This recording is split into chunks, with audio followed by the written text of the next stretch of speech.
Your phone may only weigh a few ounces, but the posture it puts you in can make your neck feel like it's carrying 30 pounds or more. And that's what a lot of people are doing every single day. You're scrolling, texting, reading, watching videos, posting on social media, and doing all of that with the phone down in your lap. And when your phone is down, your head goes down too, not just your eyes. Your whole head and neck start bending forward. I'm Dr. Bashar Wilson, doctor of acupuncture and Chinese medicine, and I've been in private practice since 2003. And one thing I really want you to understand today is that your posture is not just about appearance. It affects function. In a neutral position, your head weighs about 12 pounds. And once the head starts moving forward, the load on your neck quickly increases. That same 12-pound weighing head can start placing 30 pounds or more of effective stress on your neck depending on how forward it is. And for a lot of people, this is stacking on top of problems that you already have from computer work, desk work, driving, stress, lack of movement, and other long-standing posture imbalances. Your phone may not be the only cause, but it certainly is reinforcing the pattern. And over time, that creates imbalance.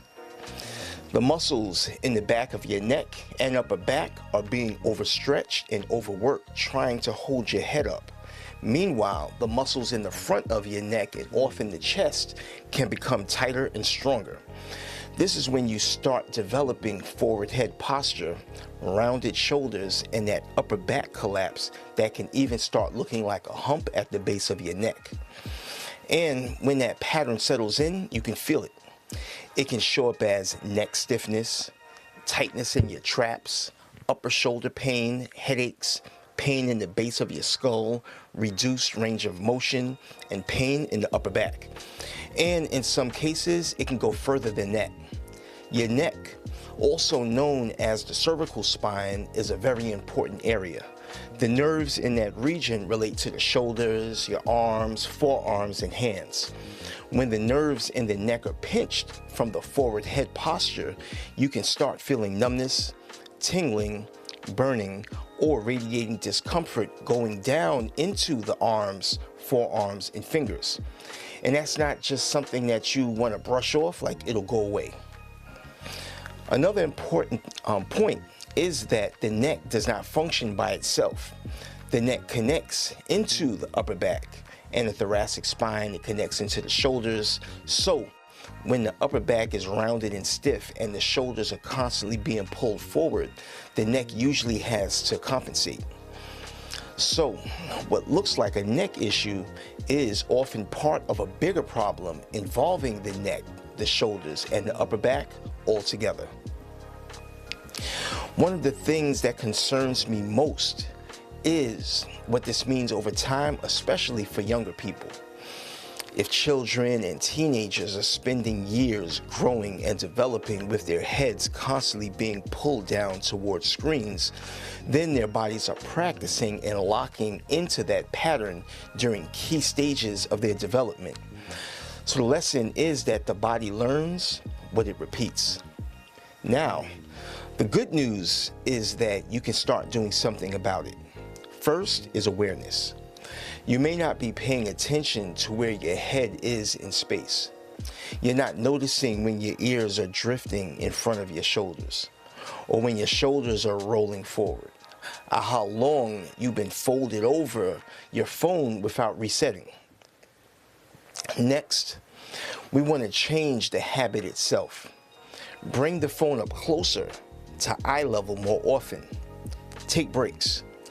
If you've been sitting and scrolling for a while, put the phone down, roll your shoulders, move the neck gently, sit taller, stand up to interrupt the pattern. Then there's corrective work. One simple exercise is the chin tuck, also known as cervical retraction, where you gently draw the head straight back, almost like making a double chin, without lifting or dropping the chin. Another is neck isometric exercises. You can put your hand on the side of your head and gently press into your hand without actually moving. You can do that on both sides, also from the front and from the back.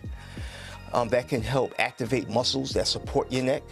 You can also look into shoulder retractions, rows, band pull-aparts, wall posture holds, chest opening stretches, upper back extension work, because if the upper back stays rounded and weak, the neck is going to be the one that keeps paying for it. We also have to think beyond exercise. Hydration matters. Nutrition matters too. If you're underhydrated, inflamed, tight, and under-recovered, that affects how the body feels and how it heals.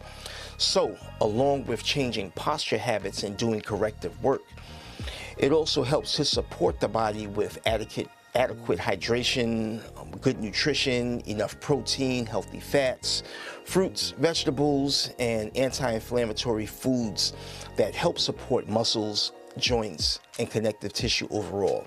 So the takeaway is this: people are spending more and more time with their head pulled down towards phones and screens. The further forward that head goes, the greater the stress is on the neck. Over time, this can contribute to muscle imbalance, forward head posture, rounded shoulders, upper back dysfunction, neck pain, headaches, and even numbness and tingling going down into the arms and hands. The good news is that with awareness, better habits, corrective exercises, hydration, and nutrition, that all can help. So here's some homework for you. I want you to do your own research on simple neck and shoulder exercises that you can do at work and throughout the day to help offset some of these patterns. But also, if you're having neck pain, upper shoulder tension, upper back pain, or numbness and tingling going down into the arms, forearms, or fingers, don't ignore that. You can call my office in Brooklyn at 888-375-5444 to come in for an evaluation and acupuncture treatment. I accept most major insurance plans, and we can check whether you have acupuncture benefits. You don't have to keep living with that type of pain and tension as if it's normal. The sooner you address it, the better chance you have of helping your body to heal, function better, and keep those patterns from getting worse over time. Thanks for tuning in, and I'll see you next time.